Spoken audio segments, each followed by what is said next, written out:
E aí, pessoal, bem-vindos de volta à grande saga do Mahabharata. Hoje a gente vai fundo no Sabhaparva, o segundo livro deste épico.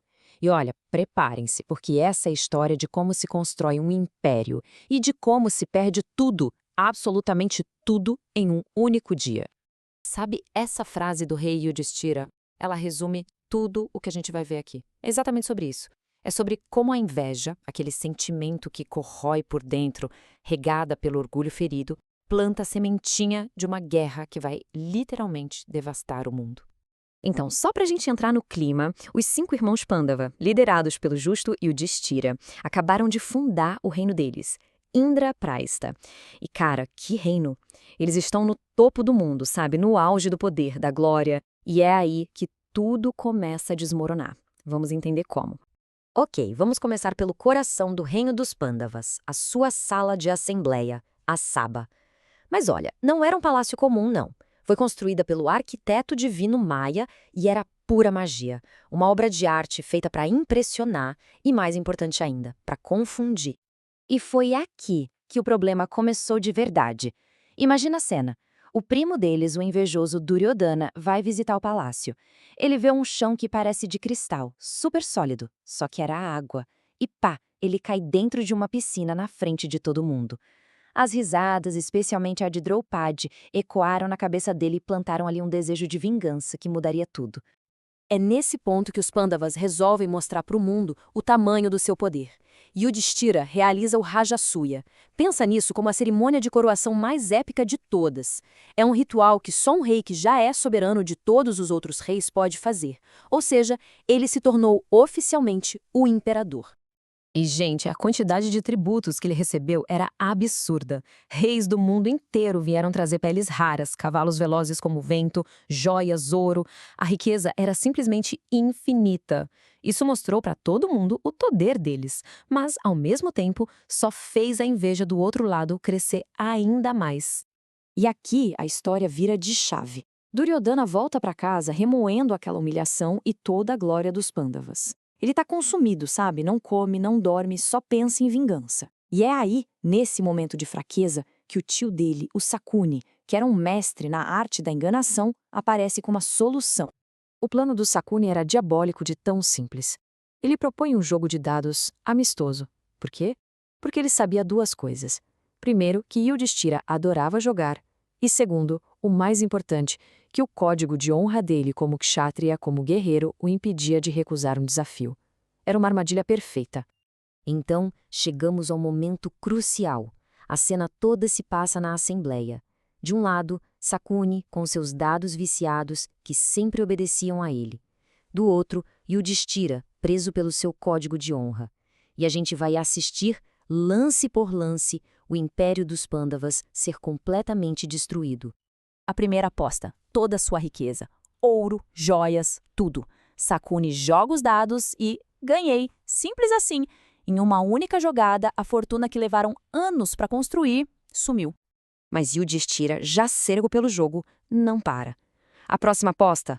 O reino inteiro. Sua capital, seu povo, tudo. Sakuni lança os dados de novo e ganhei. O Império Pandava não existe mais. O desespero toma conta. Ele aposta seus próprios irmãos um por um e perde todos eles para a escravidão. E no fim, sem mais nada, ele aposta a si mesmo. Com o último ganhei de Sekaruni, o imperador do mundo se torna um escravo. Imagina um silêncio pesado na sala. Todo mundo em choque. Os Pandavas não têm mais nada. São escravos. E é aí que Sakuni, com um sorriso cruel, faz essa pergunta. O que ainda resta a perder? Ele está provocando, empurrando Yudhishthira para a última e mais terrível aposta de todas. E aqui a gente chega no ponto sem volta de toda a saga. Yudhishthira, que já não era dono nem da própria vida, aposta a esposa que ele compartilha com seus irmãos, a princesa Draupadi. E, para o horror de todos, ele a perde. Então eles arrastam Draupadi à força para a Assembleia. Mas, em vez de chorar, ela os confronta com uma pergunta devastadora.